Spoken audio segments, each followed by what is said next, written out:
Shri Gurubhyo Namaha. Namaskaram, friends.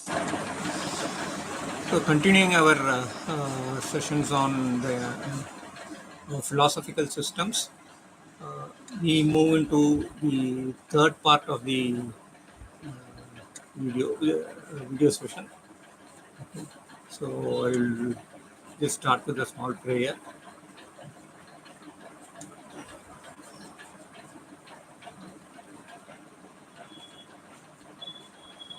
Lalvom alvinevom annai vaitil piranda tollaivom poga perambom nalla gunamadiga maamarunai gopurattil vittirukkum ganapathiye kai toldakkal காட்டு வழி போனாலும் கல்லர் பயமானாலும் கேட்டு வழி காரணார் வந்து கெட்டிடினும் நாட்டமுடன் நம்பிக்கை உண்டே விநாயகனார் தும்பிக்கை உண்டே துணை.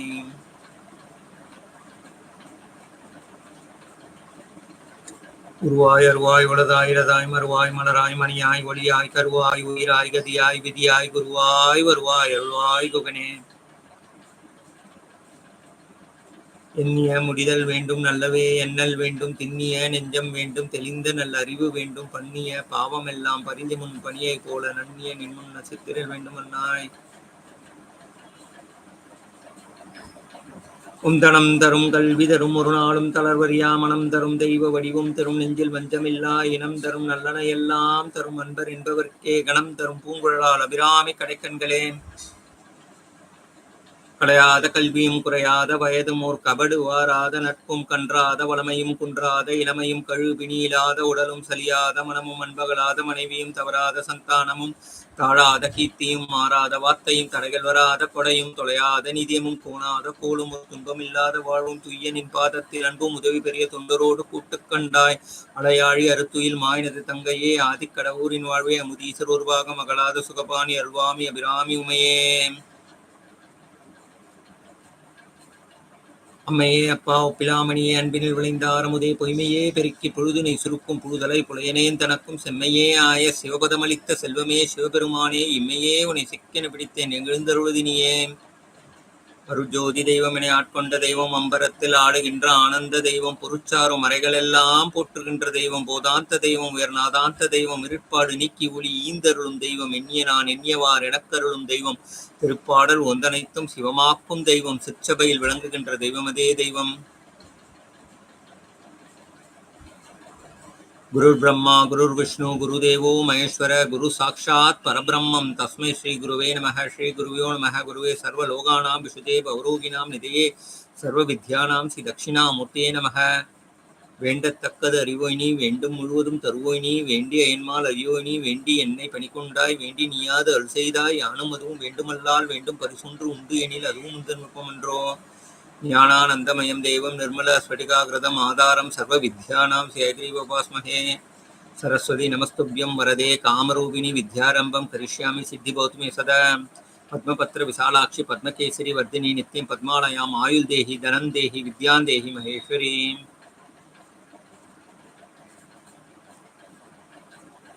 கொச்சை மாமலை கோல்மேனி பவழவாய் கமலச்செங்கன் அச்சுதா அமரரேறி ஆயர்த்தம் கொழுந்தே என்னும் இச்சுவை தவிர யான் போல் இந்திர லோகம் மாளும் அச்சுவை பெரிதும் வேண்டேன் அரங்கமான் அருளானேன். பல்லாண்டு பல்லாண்டு பல்லாயிரத்தாண்டு பல கோடி நூறாயிரம் அல்லாண்டு தின்தோல் மணிவண்ணா அவன் சேவடி செல்வித்திற்கு அப்பு.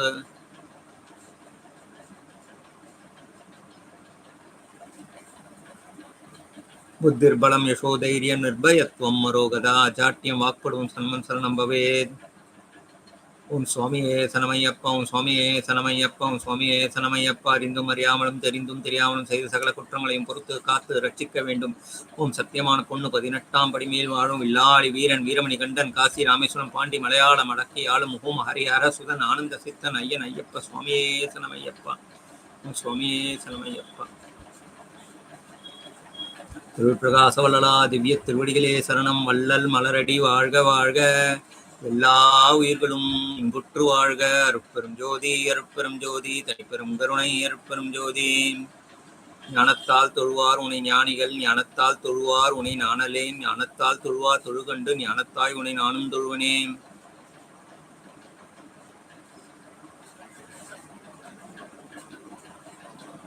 ஓம் நம சிவாய.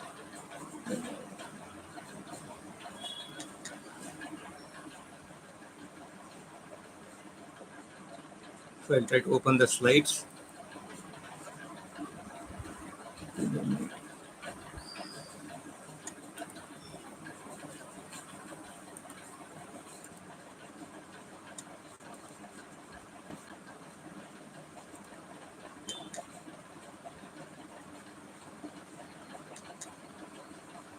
I think you are able to see the screen.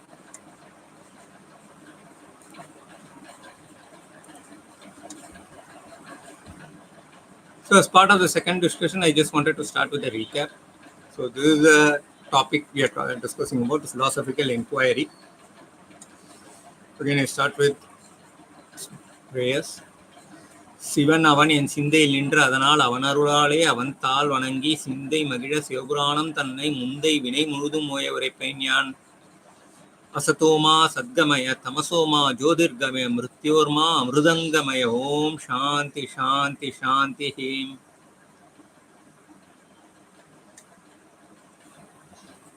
So we started with the general introduction of philosophy, and then we started discussing the major classifications of philosophy. So in the last part 1, we talked about what is philosophy and what are the branches of philosophy. Within the branches of philosophy, we started discussing about the geographical classification of philosophy. Within the geographical classifications, we will start discussing on the Oriental and the Western philosophies. So today we'll be focusing on the Oriental philosophy, particularly the native philosophical traditions of India. I just skip through all these slides. These are the slides we have already seen. So today's topic will be on Indian philosophy, which is part of the Oriental or the Eastern philosophy. If we talk about the Indian philosophy is very seamlessly or tightly integrated with the theological traditions of India. So the Sanatana Dharma is always inclusive of both the philosophy, science as part of theology and religion. Unlike in the Western world, where the thick walls became thicker in the last 200-300 years, in Indian systems, the schools maintain holistic tradition where theology, philosophy, science, and all these dimensions are all considered as an integral whole. So on that basis, if you look at it, the Indian philosophy can broadly be classified under 4 religious or theological schools of philosophies. So one, which is the largest and the oldest, is the Hinduism, so Hindu school of thought. And then we have Jainism, which also has a very ancient antiquity, and followed by Buddhism and Sikhism. So these are the 4 major native religions of India, and each of them have a very, very rich philosophical traditions, and some of them spanning to several thousand years. So both in terms of the depth and width of the philosophical spread is enormous. So we'll start looking at them to the level, to the capacities that we have. So before, as I said, this is more of Indian schools are always very seamlessly integrated with the spiritual or religious thought. So I just wanted to give a context of religion and how the Indian religions and the philosophies fit into the bigger picture. Of course, I have a separate video on Indian scriptures and religion. So if possible, take a look at it. So I just want to magnify this so we can see it. So if you take religions of the world, there are the South Asian religions, predominantly related to Confucianism, Taoism, Shintoism, with the Chinese and Japanese, Tibetan, kind of regions. And then we have the Sanatana Dharma, which is a part of the Indian subcontinent. So we have three branches mainly: the Jain, Buddhism, Sikhism, and of course Hinduism. The four major branches as we talked about. And then there is the Zoroastrian, the Persian Zoroastrian kind of religions. And then we have the Abrahamic religions like Judaism, Christianity, Islam, and a more recent origin is the Baha'i. So we can again within the Christianity we have Catholicism, Anglican schools and the Protestant schools, and each of them have their own Eastern, Roman Catholic, etc. Then Lutheranism. So there are multiple divisions within this. When we deep dive into the Christian philosophy, we'll look into that. Islam again is broadly classified into the Sunnis and the Shias. And within Sunni Shias, we also have an intermingling of the Sufi traditions. Okay, and then there's each of them have their own subdivisions. And coming to our current topic context, so we have Hinduism. Hinduism is again classified into two major schools. One is the tribal religions, so which are ages from millennia old, from prehistoric times. There have been tribal religions which have a close connect with the traditional mainstream religions. And so we can broadly classify into six theological traditions. Shanmada Sampradāyāḥ they call it, which Adi Shankaracharya formally organized into the six schools. Of course, these are running several thousand years.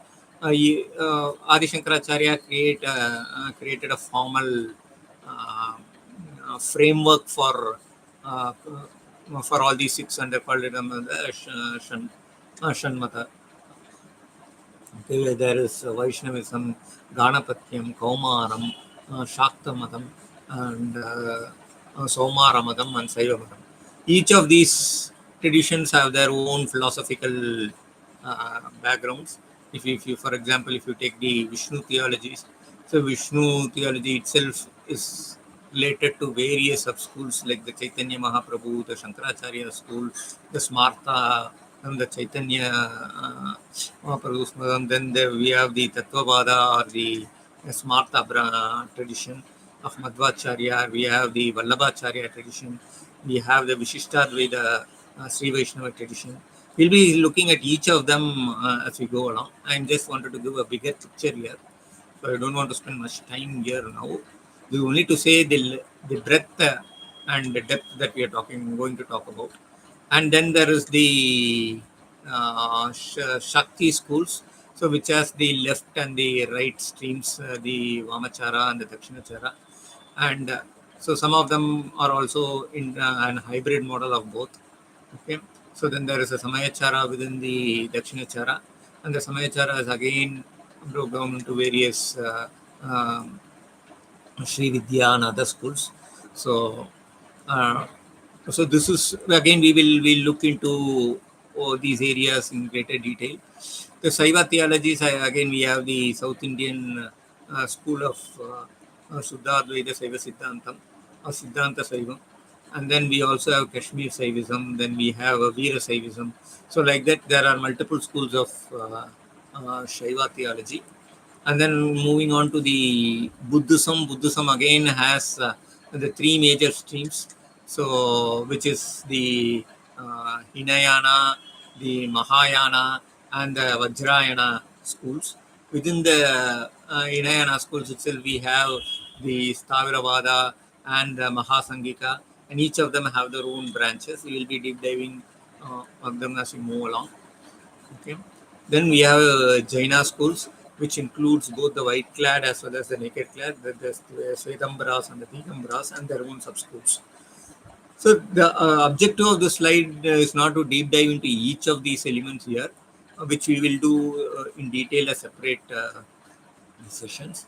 The objective here is to, as I said earlier, to get a grasp of, the length, breadth, and depth of the Indian philosophy per se, and its context to the world of philosophies and religions.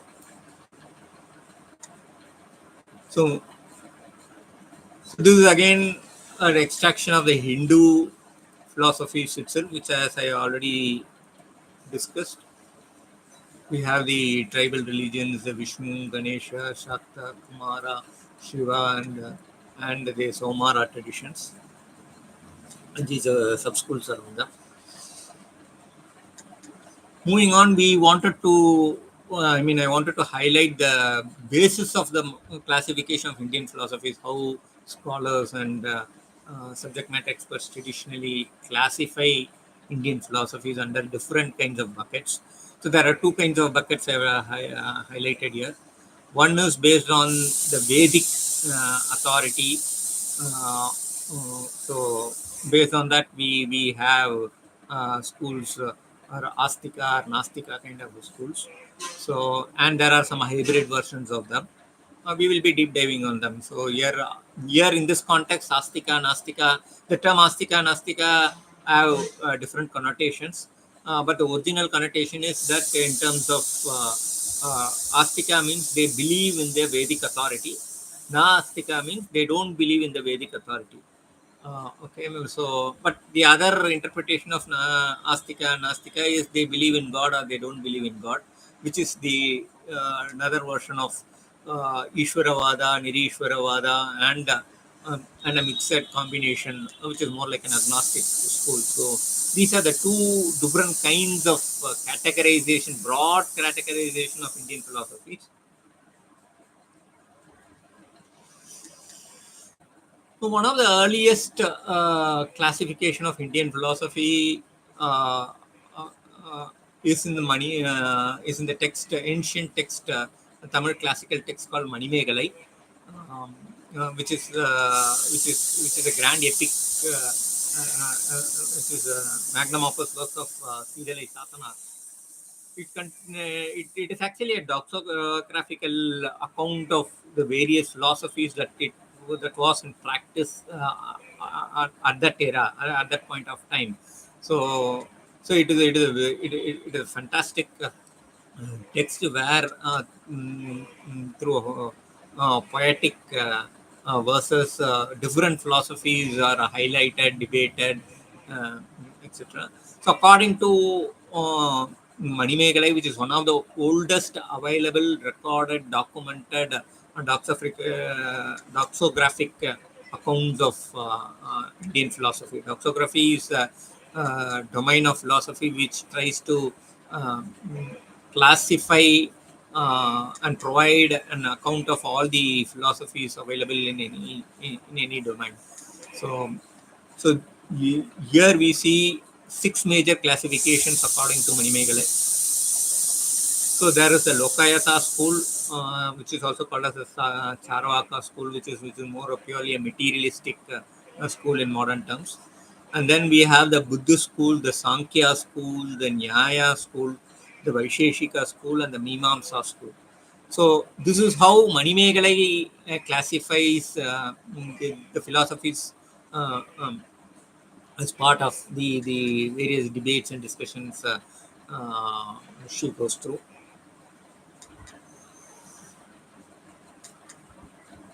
Similar to the earlier doxographic text Manimegalai, there is more or less same period or sometime earlier or later, which is again under historical research. So different schools say which is earlier and other thing. So Haribhadra Suri, who is a Jain monk, so he has Darshana Samuchaya, written a book which is again a doxographical account of various schools at this point of time. Both the space-time geography is also to be taken into account. According to him, there is the Buddhist philosophy, the Nyaya philosophy, the Samkhya philosophy, the Jaina darshan, the Vaisheshika darshan, and the Jaiminya's Mimamsa darshan. So these are the schools he analyzes and summarizes as part of his doxography in Darshana Samuchaya. This is again a great classic. Moving on, we'll now look at the standardized classification of philosophy. Earlier, we have seen the initial versions of doxographic accounts available as part of our textual history. Now we will see how our traditionally we have been classifying the Indian philosophy, and that has become more or less a standard now. So just blowing up. So we have the Astika school of philosophies, then we have the Nastika school of philosophies, so which will call as orthodox and heterodox. Again, we already saw this Astika and Nastika can be classified either in terms of their authority on the Vedas, so how much importance they gave to the authority of the Vedic Shastra, versus the belief or non-belief in terms of the God. So Ishwaravada and Na Ishwaravada is one school, and whether the support for Vedic supremacy or not is another classification. We will deep dive again on them. The other kind of classifications within the Astika school is in terms of the transformation and doctrine and the creation doctrine, etc. So Sankhya Darshana, Yoga Darshana, Agama Darshanas, which by itself is a larger branch. We'll talk about it, and falls under that. And the Arambhavada creation schools, like the Purva Mimamsa, Nyaya school, Vaisheshika school, Uttara Mimamsa school comes under those. Then we have the apparent doctors, like the Uttara Mimamsa school comes under that. And the Charvaka, which you already saw, is more of a materialistic philosophy. Bauddha Dharmam, we already seen there is Mahayana and Hinayana schools, which again is subclassified into the Madhyamaka school and the Yogachara, the Vijnanavada school. And the Hinayana school, which is classified into the Vaibhashika and the Swatantrika schools.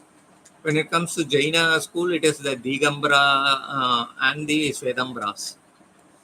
This is again one way of classifying it. This is not the only way. Now let us look at a more detailed classification.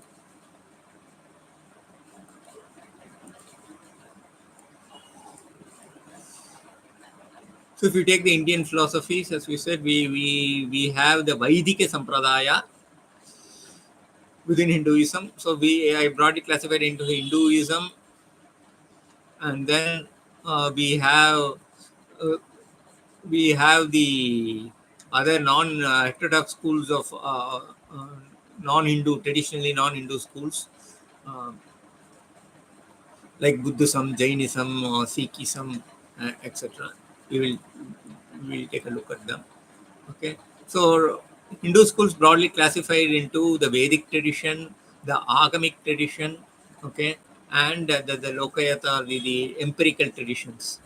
Okay, so the Vedic tradition is again broadly classified under Shad Darshanas, 6 schools of philosophies. So which includes the Nyaya, Vaisheshika. We have the Yoga, Sankhya. We have the Purva Mimamsa and Uttara Mimamsa. These 6 are called as Shaddarshana. But parallelly, there was another school of thought called as the, which is based on grammar. So, which is a Vyakarna Darshana, which is also called as a Shabdadvaita. So, we will discuss about that in detail later. But more popular versions of classification of the Vedic schools is the 6-fold classification. So, which is the Nyaya, Vaisheshika, Yoga, Sankhya, Purva Mimamsa, and Uttara Mimamsa. So, the Nyaya and Vaisheshika are again clubbed together, become pair principles or pair philosophies, because they have multiple things in common. So, similarly, Yoga and Sankhya are generally clubbed together, and Purva Mimamsa and Uttara Mimamsa are clubbed together. So there is a 6-fold division. 6-fold divisions are again grouped under 3-fold divisions of pairing of 2 each. Okay, so if you take a Nyaya school, the Nyaya school is again classified into the classical Nyaya and the Navya Nyaya, the neo logic, classical logic, and neo logic. This is one of the earliest recorded schools of logic across the globe. Of course, there is a Greek version also. We'll deep dive about it when we get into the Occidental philosophies.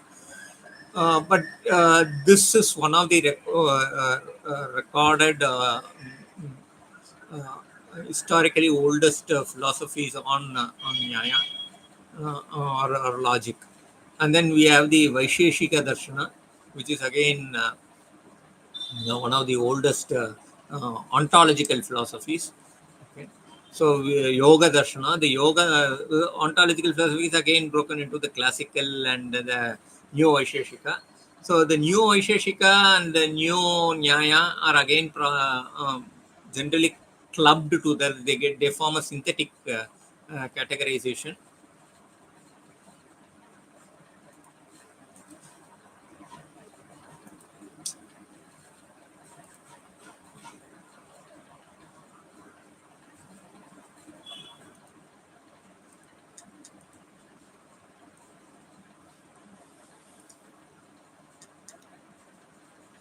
The Sankhya philosophy again has two sub branches or two historical contexts. One is the classical Sankhya, and there's a neoclassical Sankhya. Of course, there's another way of looking at it is Ishvaravada of Sankhya and Nirishvaravada. So the Sankhya school itself has a theological flavor to it and a non-theological flavor to it, or more of an agnostic flavor to it.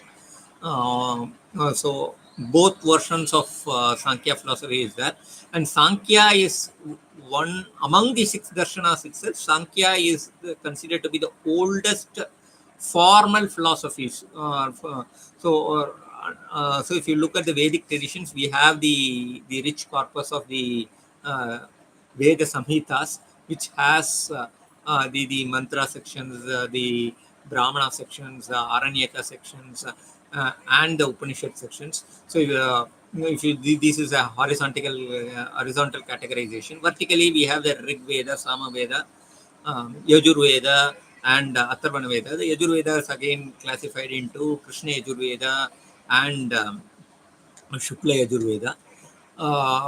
So if you look at that, the philosophy was integrated with the rich corpus of the Veda Samhitas, particularly in the Upanishads, uh, which is called as a Jnana Kanda. While we have the Mantra Kanda, the Karma Kanda, and the Jnana Kanda. Jnana Kanda is what comprises the Upanishads, where the core philosophical thought in India formalized and reached its greatest pinnacle. And but it was part of the Vedic corpus. It was uh, so when we talk about the Shaddarshanas is an extraction, which is extraction of these into core philosophical thoughts.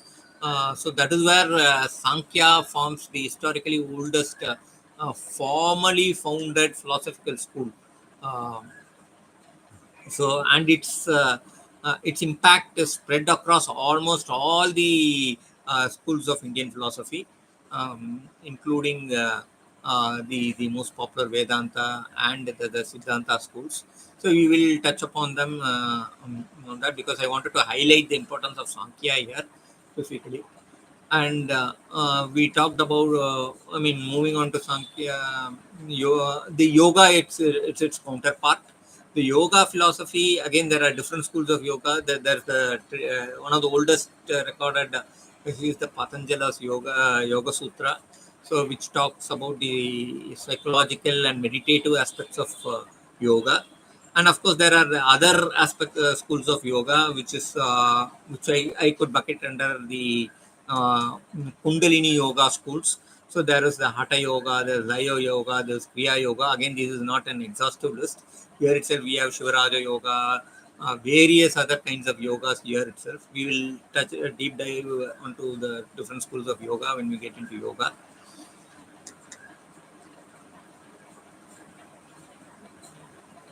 So moving on to the darshana on Purva Mimamsa and Uttara Mimamsa. Purva Mimamsa and Uttara Mimamsa are more tightly bundled as part of the Vedic corpus, because they directly deal with the Karma Kanda and the Jnana Kanda of the Vedic corpus. The Purva Mimamsa focuses more on the Karma Kanda of the Vedic corpus, and while Uttara Mimamsa focuses on the Jnana Kanda. So among the 6 darshanas, these two schools are more tightly coupled with the direct Vedic corpus, because they deep dive into the Jnana Kanda and the Karma Kanda, directly refer, cross-refer and provide testimonies around the Vedic corpuses itself directly, much more compared to the other Shaddarshanas, the Astika Shaddarshanas that we discussed about. So Purva Mimamsa is again divided into 2 sub-schools based on the Guru Paramparas. So we have the Bhatta school and the Prabhakara Mimamsa, Bhatta Mimamsa and Prabhakara Mimamsa. We will deep dive into what the subtle differences between these schools. The focus of the Purva Mimamsa itself means an inquiry. So as we saw earlier itself when we were talking about the different terminologies, Mimamsa is basically an inquiry, which is basically like a philosophical inquiry. It is an investigation or an inquiry or hermeneutics, or we can call it in different ways. So there are 2 branches of it, which is the Purva Mimamsa, which focuses on the earlier part of the Vedic corpus, which is the Karma Kanda. So that's why it is called as a Purva Mimamsa, and which is related to the Karma Kanda or the rituals, the principles and practice, or the science and art of rituals, Vedic rituals specifically. And the posterior inquiry, which is called as the Uttara Mimamsa. Uttara means posterior, that which is advanced or later. So you can take it either temporally, or you can also take it in terms of the conceptually. So while Purva Mimamsa focus more on the karma part, so here it focuses on the jnana part, which is ultimately helping us in the towards the moksha dharma. So we'll see what are the direct synergies between them and subtle differences between them as we deep dive into each of these schools. So if you take the Uttara Mimamsa Darshana, the Uttara Mimamsa Darshana is also called as the Vedanta Darshana, because it forms the it focuses morely on the Jnana Kanda, which is the Upanishads, which forms the last part of the Vedic corpus. As I said, start with Mantra, Brahmana, Aranyaka, and the Upanishads. So it is the Anta of the Veda. So Vedanta means the Anta of the Veda. Literally, from a textual point of view, it forms the last part of the corpus. That is why it is called a Vedanta. But more from a spiritual point of view, Veda Anta means the final wisdom, or the highest wisdom. So it takes us to the climax of wisdom, or to the highest realms of wisdom or jnana or enlightenment. So that is why we call it as Veda Anta. So Vedanta. Okay. So here itself we have various sub schools. Okay, like Kevaladvaita or Shankaradvaita, and then we have Vishishtadvaita, and we have Tattvavada, or which is called as a Dvaita. Okay, and then there are the Visheshadvaitas, Veda schools. There are different schools here. We will deep dive each of them as we move along. Okay, so far we have been looking at the Vedic or the Vaidika sampradayas of philosophies. The Vedika Sampradayas of philosophies have their own parallel tradition, which is also called as the Tantrika Sampradayas. The Tantrika Sampradayas are Agamika Sampradayas. Tradition includes three major branches, okay, which is Vaishnava Agamism, Sakta Agamism, Vaishnava Tantra or Agama, or Saiva Tantra or Agama, or Shakta Tantra or Agamas. So they have their own corpus of literature. Again, this is also believed to be, while Vaidika, the actual Vedas are considered to be a Apurusheya. That means it was not, it is not, its origin is not confined to human realm of consciousness. It comes from a divine source.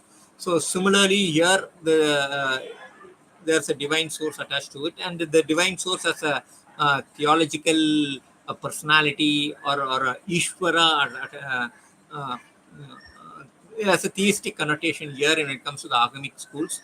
While in the Vaidika schools, it is all coming under Parabrahman.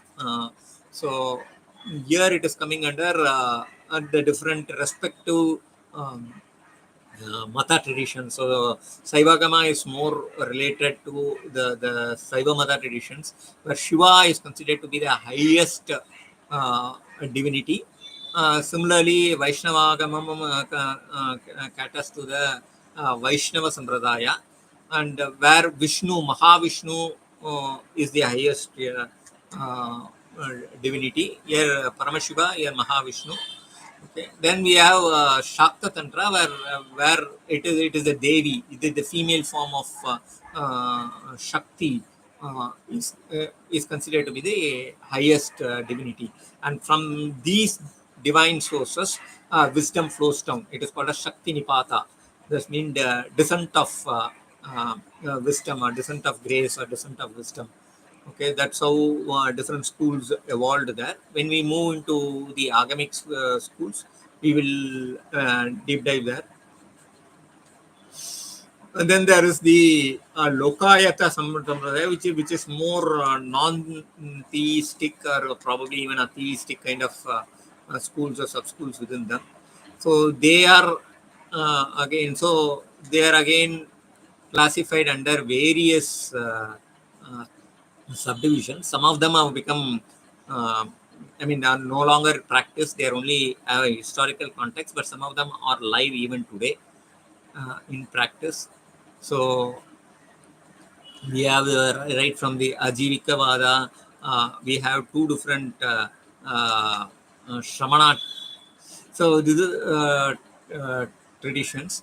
So these schools, while there are many, as I talked about the Ajivika and the other schools, which we will deep dive as we go along.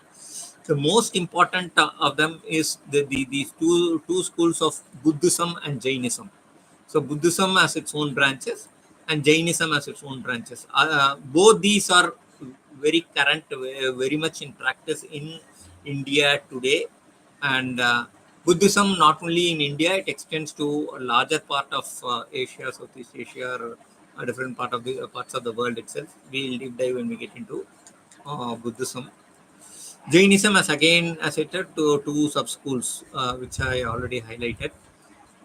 Talking about Buddha schools also has the Hinayana, Mahayana, as well as the Vajrayana schools, and they have their own sub-schools here.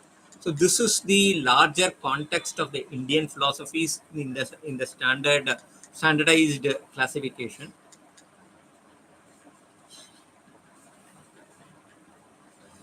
So I have a map to give a higher resolution of that.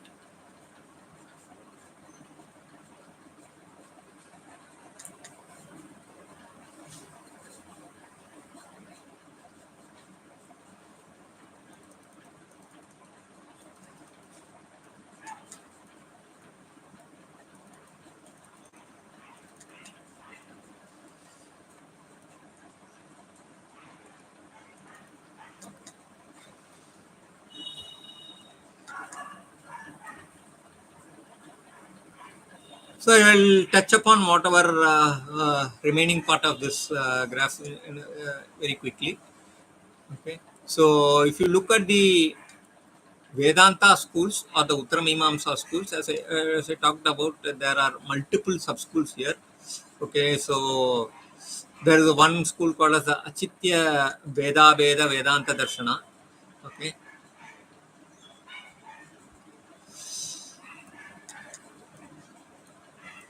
Then there is a Aupadika Veda Vedanta Darshana. We'll deep dive on them, all of them later. So then there is a Shuddhadvaita Vedanta Darshana. Then there is a Dvaita Vedanta Darshana. Then there is a Vishishtadvaita Vedanta Darshana. Then there is a Swabhavika Veda Vedanta Darshana. Then there is a Kevaladvaita Vedanta Darshana, more popularly called as Mayavada or Shankaradvaita. Now, some of these schools are again further classified into sub-schools. For particularly if you take the Kevaladvaita Vedanta Darshana, it has various Siddhantic or more metaphysical sub-branches of school of thought. So there is Kevaladvaita Avibhagavada. Okay, there is Kevaladvaita Ajativada. So Avibhagavada is undifferentiated doctrine, and then there is the Kevaladvaita Ajativada, which is which is absolute non-dualistic, non-origination doctrine. Then there is the Kevaladvaita Pratibimbavada, which is absolute non-dualistic reflection doctrine. Then there is a Kevaladvaita Abhasavada, which is the absolute non-dualistic appearance doctrine. So then there is a Kevaladvaita Avachedavada, which is absolute non-dualistic limitation doctrine.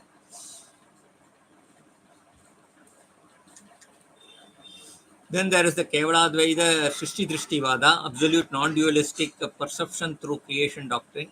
Then there is the Kevaladvaita Drishti Siddhivada, Drishti Srishtidavada. So earlier was Srishti Drishtivada. The later school is Drishti Sristivada, which is the absolute non-dualistic creation through perception doctrine. There it is perception through creation, it is creation through perception. These are very, very interesting philosophies, and we will deep dive each of them and how they end of the day synergize into the larger whole. We will look into it. And some of these schools are branching into the newer version of Neo Vedanta, or what we call as the Navya Vedanta, which has various branches. Because of lack of space, I haven't highlighted here. The Ramakrishna school of Vedanta, Sri Aurobindo school of Vedanta, the Chinmayananda school of Vedanta. So like that, there are various schools of Vedantic tradition, Ramana Maharishi schools. Each of them have their own specializations, and they are for some reason classified as Neo Vedanta, because they take the extract from the traditional Vedanta and then specialize and modernize it in terms of their time periods. Okay.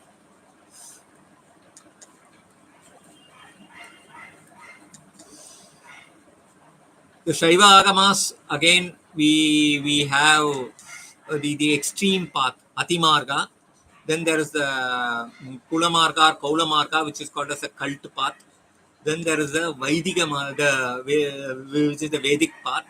Then there is a Laukika Marga, which is called as a mundane path.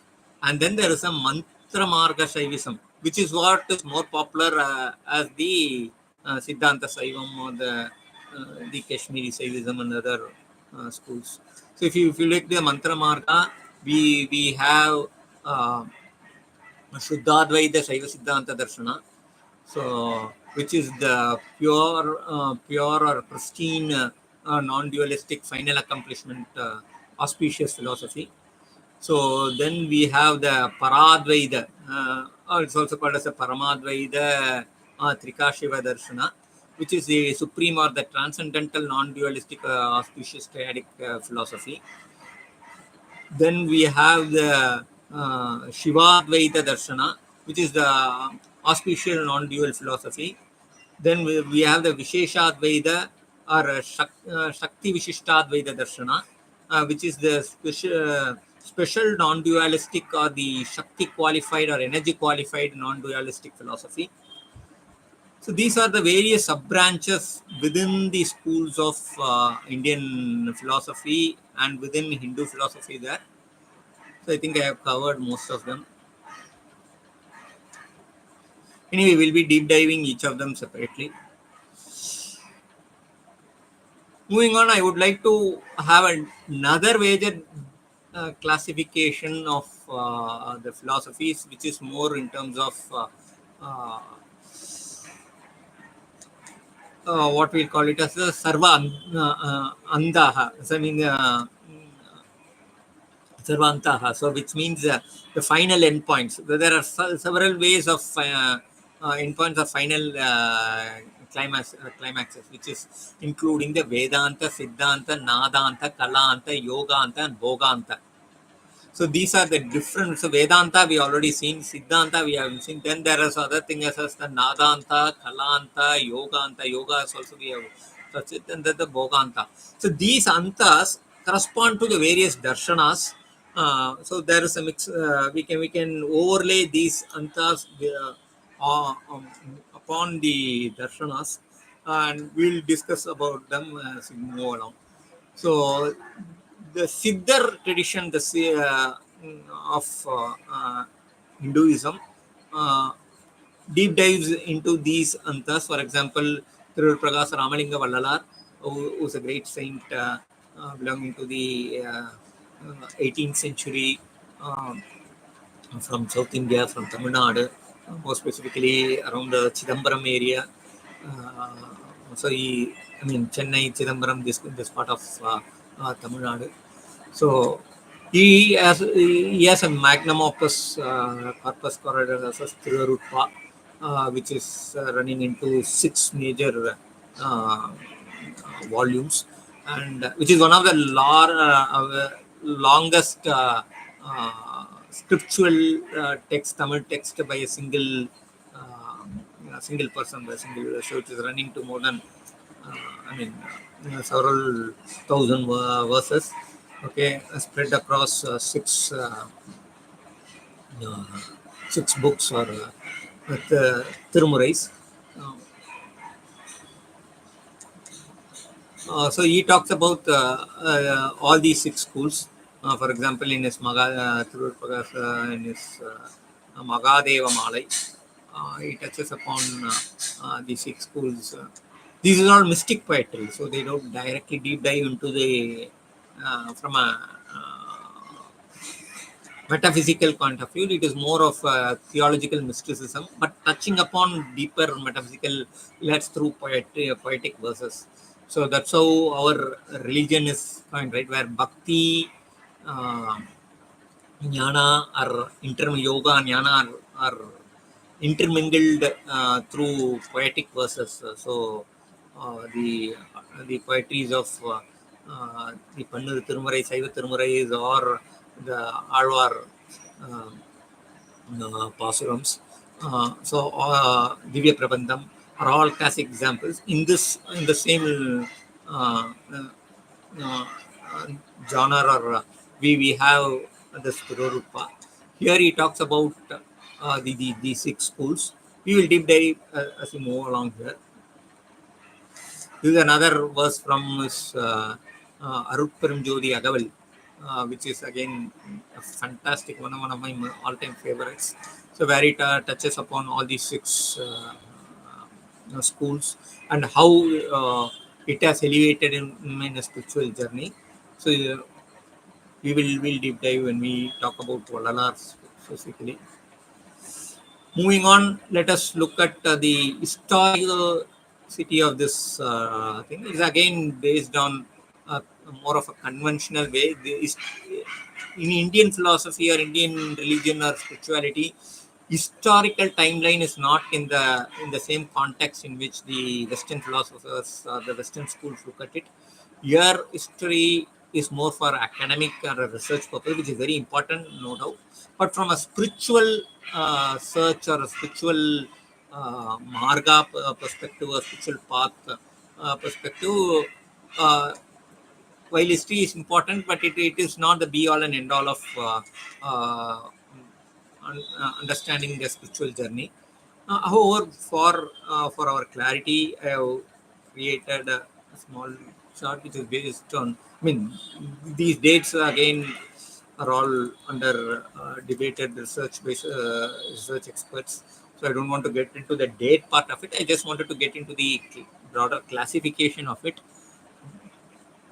So we have the Vedic and the Brahmanical thought period. So there are two again traditions. The Vedic schools are also called as the Brahmana Sampradaya, and then there is the Shramana Sampradaya. So the Vedic school is one of the earliest recorded uh, philosophical or spiritual or religious documented corpus in the entire world.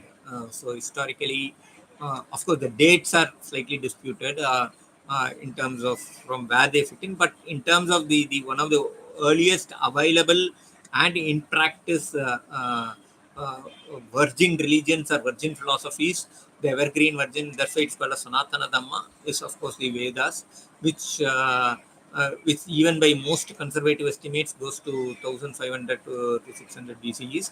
But I mean, if you ask any Orthodox Vedic sadhaka or Vedic expert or whoever it is, believer in Vedas, he will definitely date it much earlier. But again, this is only to give a context, not to get into the debates of the historicity of these. Okay, then followed by the Vedic corpuses, the Upanishad thought, which was part of the Vedic school, got into prominence in the next phase, where the metaphysical terms of Brahma. So the Vedic school, we can call it as, in one sense, it is pantheistic, where there are multiple deities uh, uh, or devas glorified as part of the mantras and rituals around them and all that, right? All these so-called pantheistic are all part of one monotheistic uh, god, which is one god which takes multiple names and forms, is what the entire crux of this Upanishad thought is, where Brahman is the one and only as divinity, which takes different names, forms, and roles depending upon the need of the hour. So, that metaphysical aspect of that is the focus of the uh, what to say, the Upanishads. Okay.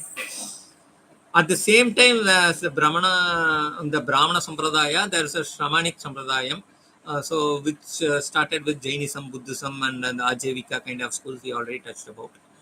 Okay, and more or less they are parallels. It actually evolved post the Upanishadic period, but there are again, these are all debatable historicity. I don't want to go there again. So then there is the classical period of philosophy. Okay, so which has the multiple phases within them. We have the Shad-darshanas, and then we have what the Shad-darshanas into the Nyaya Vaisheshika, the Sankhya Yoga, the Mimamsa Vedanta branches of this philosophy. And then similarly on the Buddhist side, we have the Nagarjuna school, and the Shunyata, the Yogacara and the Madhyamaka schools splitting up. Okay, then moving on again within the Buddhist school, we have the Asanga and Vasubandha Yogacara schools, and the Bhartrhari, who's the Shabdadvaita. We talked about the Vyakarna Darshana, right? So that is coming under somewhere here, where Bhartrhari, through his Vakyapadya, he talks about the Shabdadvaita, which is a very, very, very interesting philosophy. And moving on to the medieval philosophies, where each of the Shaddarshanas are expanded into greater emphasis, where, for example, Shankaracharya's Advaita Vedanta is given as an example. Like that, we have the other Acharyas of all the other schools we talked about. Similarly, from the Siddhanta side, here an example of Abhinava Gupta is given into for Kashmir Saivism, and Mahikandar for Saiva Siddhanta, Ramanujacharya, Basavanam, Madhvacharya, Nimbarkacharya, etc. Okay, so Sikh religion, we have the Guru Nanak here, and again Vallabhacharya. So the time periods are given here, slightly different periods. Some of them are earlier chronologically, some of them are later. Moving on, we come to the modern or a contemporary period with the new Vedanta schools, or the new schools, Navya schools, the Hindu Renaissance with Raja Ram Mohan Roy, Swami Vivekananda, Ramakrishna Mission, kind of. Then we have Sri Aurobindo, and then the Ambedkar, which is more of a political, social philosophies, and the contemporary debates and around all these areas. So this is an evolution ongoing timeline of Indian philosophical history. This is another way of looking at the infographical mind map of Indian philosophies.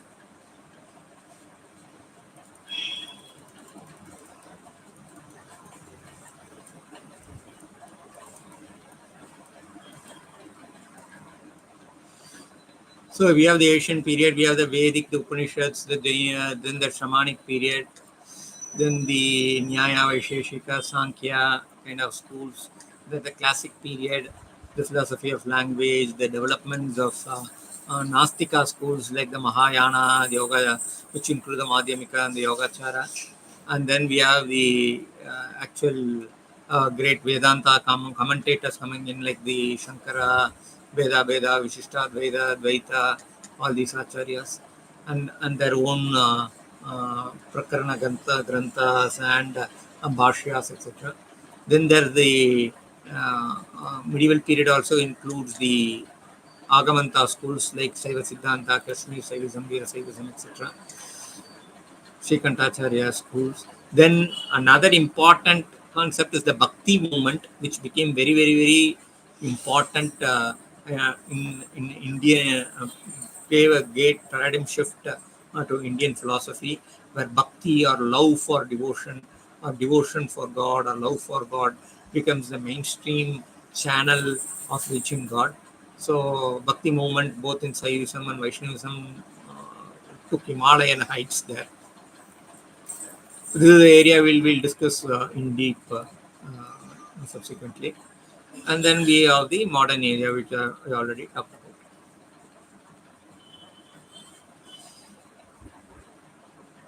This is again another way of looking at, this is more of an infographic map, where we have the different versions of the Indian philosophy. So, I mean, as we talked about, I just wanted to give a graphical representation as different ways of doing things. Key features is the chronological structure, schools of differentiation, color coded each of them, okay, historical relevance, and thematic development. Okay. So with this basic classification of Indian philosophies, we will be deep diving into the different schools, starting with the philosophical schools of Hinduism. Okay, so talking about Hinduism, so there are different stages which we already saw through the historiographical timelines and other things. But here I wanted to summarize based on, again, based on the eminent scholarship of Puratapati Raju, who was given the following stages. So there is a mantra corpus, and there is the Brahmana corpus, there is Upanishad corpus. Okay, so then there is the aphorism corpus. So we have the Brahma Sutras, Yoga Sutras, Mimamsa Sutras. So everywhere, the entire knowledge of the huge corpus of the philosophical wisdom running to several centuries, were all summarized, concised uh, into very crisp uh, formulas. I will call it as mantra formula, mantric formulas called as sutras. So which gave a lot of scope for carrying the wisdom.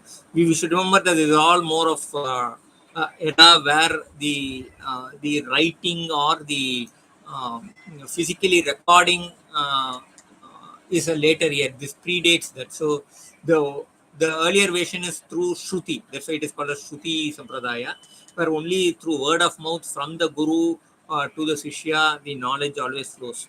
So then remembering becomes a very important challenge because we don't have ways to record it like today to written form or to digital forms, right? So earlier it was only the mind. The mind is the only way to remember. That's where these aphorisms are like the ready reckoners to understand larger concepts. It's like the entire corpus of relativistic philosophy of Albert Einstein can be remembered by smaller formulas, mathematical formulas, or even more popularized E equal to mc squared, right? Where energy equals the mass at the speed of light, kind of a thing is right. But so E equals mc squared, even today, a layman will have heard about the concept called E equal to mc squared, but the deeper philosophy of it runs into several pages or several mathematical formulas um, and physical cosmological concepts and all that, right? But for easy remembrance and for knowledge and transmission and maintenance, it becomes easy through Suti forms. That's why I want to highlight on that. And for each of these aphorisms, a very, very comprehensive commentorial literature spread.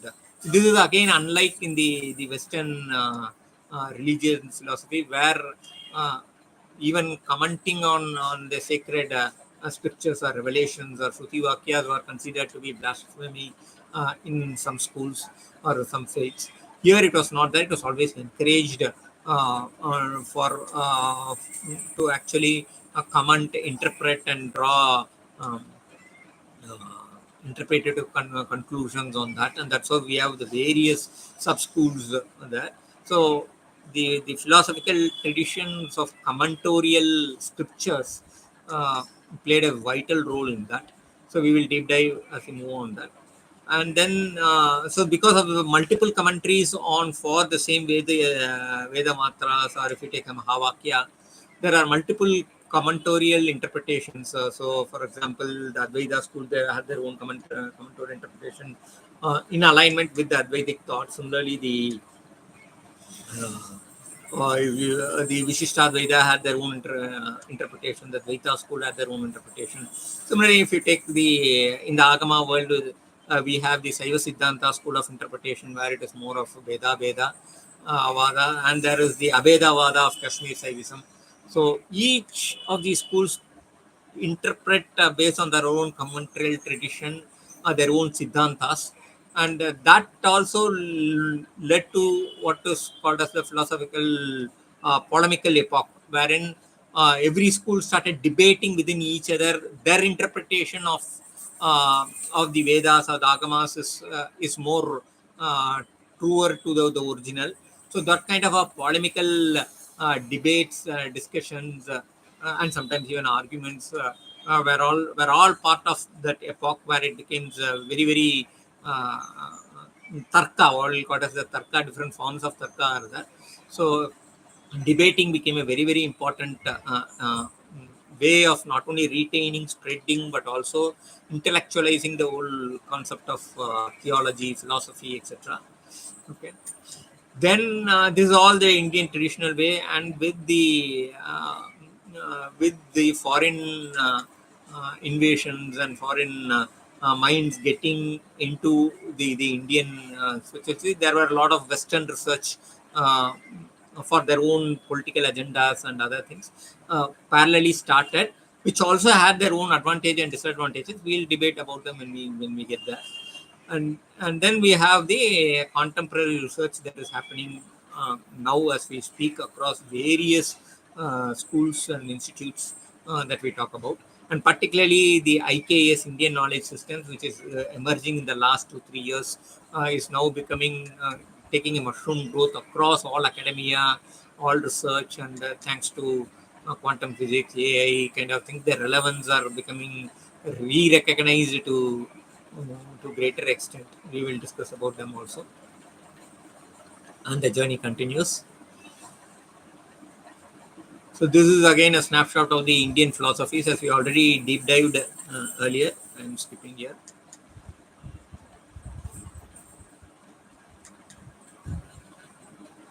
Okay, so now moving on to the from the philosophical traditions, specifically to the Astika school of philosophy, which is the orthodox philosophies.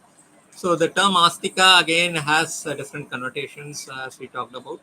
So etymologically, it is derived from asti. It is while astika and astika is its negative. So na astika. So it is not. So literally it means it is one who believes something is there, and one who believes it is not there.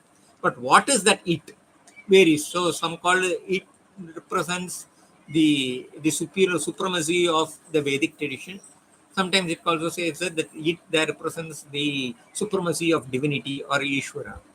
Okay, so he who thinks, so one of the definitions of Paniniya Sastadhyayi is which is basically he who thinks there is and he who thinks there is not, is what the Astika and Astika definition is. Okay, and similarly, there is one more reference. We talks about he whose opinion is that God exists, is what the Astika is. Nastika is the opposite of it. Again, this is a Kasika Vritti. Kasika Vritti, which talks about the Astika is one who believes that there exists another world. The opposite of his is the Nastika. So these are all, formal definitions based on various grammar and semantic, syntactic analysis of these scriptures by great scholars and experts. And these are all very ancient ways of defining these schools. Manusmriti, again, one of the old Dharmashastra schools of texts, right? If a twice-born person relying upon the science of dialectics should disregard these two sources, he should be cast by good men. The dictator of the Veda being an infidel. So, this more talks about the importance of Astika school and how it is important. So, this takes a very Astika UI.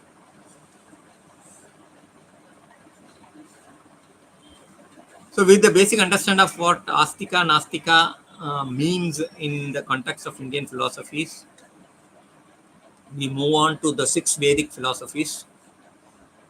Shratvida Vaidika Darshanas.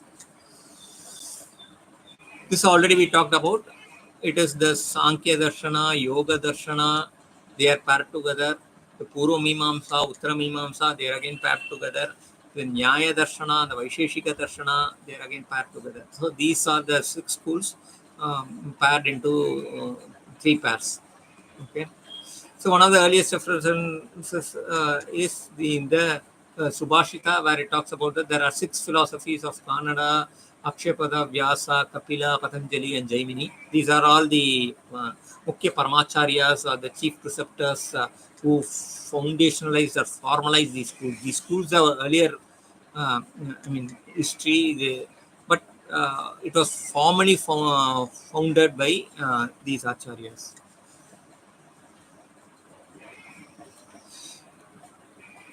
So, talking about these 6 darshanas, so each of these darshanas have, as I said, a very rich corpus of literature. I have a very detailed video on the Shastra side of Indian philosophies, where each of these things have been deep dived. Here, I just wanted to do a highlight of each schools have a sutra, I have a Bhashya, I have a Vritti, I have a Vartika, Vyakarana, Tipani, various come to the actual sutra is the original. For sutras, there are Bhashyas, for Bhashyas, Vrittis, Vartikas. So there are multi-level of commentorial texts available for these traditions. for each of these 6 schools. Okay, so for example, if you take the Vaisheshika Darshana, there's a Vaisheshika Sutra. Similarly, for Nyaya Darshana, Nyaya Sutra, Sankhya Darshana has 2 main things. The original Sankhya Sutra, it's no longer available. It has been somewhere lost. But there is a version of Sankhya Sutra which somebody says it is not that of the original Kapila Maharishi. However, there is a version now. And then Sankhya Karika is one of the oldest available texts. It's from Ishvara Krishna. Nyaya Sutra was from Akshapada, Gautama Maharishi. Some say Akshapada Maharishi is different, Gautama Maharishi is different, some say both are same. So, these are all again scholarly debates. Kannada Maharishi is for Vaisheshika. The metrics of this and the core metaphysical concepts they talk about. Okay, then we have the Yoga Darshana. The Yoga Darshana, we have the Patanjali Maharishi, who was the founding father. The Purva Mimamsa, we have Jaimini Maharishi, and the Brahma Sutra or the Sharirika Sutra, which is Sri Bhadrayana Maharishi, who is also sometimes, who also is Sri Vedavyasa Maharishi. And again, this is again a debatable topic. So we will get there when we go there. We'll discuss about it. Okay, so this is again the various mind map of the Vedic philosophical doctrines. So we have the Mimamsa schools, ritual humanistic modern rituals, the practical disciplines of key doctrines, Dharma Shastras. Okay, then the logic analysis. Okay, then there is the more later period of historiographical evolutions and the key doctrines of all these schools. It may not be a very good representation, but something we tried. Okay. So far we have been looking at the Oriental philosophy, particularly Indian philosophy, and in that particularly the Hindu school of philosophy. Of course, we touched upon Buddhism, Jainism, and other Indian schools. And then Astika Darshana is what we started expanding. In Astika Darshana, we started talking about the 6-fold Vedic philosophies. Okay, so this is what we have been discussing so far. Okay, so going forward in the next session, probably we'll take each of them. First, probably we'll look at Sankhya Darshana, because it is one of the oldest and mother of all these Shraddharshanas, I would say. So let us spend energy on Sankhya Darshana again. Whatever I want to cover it in little more detail in the subsequent session. So I park for now. And thanks for your patience. I would like and request you to, if you like this mode of discussion presentation, if it was useful, please like the video and subscribe to the channel. This is very, very important, a personal request, and spread the message. Okay, and also please share your constructive feedback, which will help us mutually tune the Indian knowledge systems channelizing, which I am trying to attempt. Okay. So if there is any critical point which I missed or misstated or anything, please reach out to me. Also, I would like to request you to once again please subscribe to the channel and stay tuned for the subsequent sessions on the different aspects of philosophy. Okay, stay tuned. Thank you.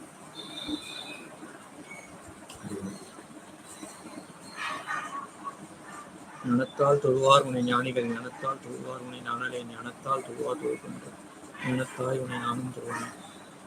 ஓம் சகனாவவது சகனௌ புனக்து சக வீர்யம் கரவாவஹை தேஜஸ்வினாவதீதமஸ்து விஷாவஹை. ஓம் சாந்தி சாந்தி சாந்தி. பொருள் பிரகாச வல்லலா திவ்யத்து குறிகளே துணை. ஓம் நம சிவாய. ஓம் சாந்தி ஓம் சாந்தி ஓம் சாந்தி. Thank you. See you soon.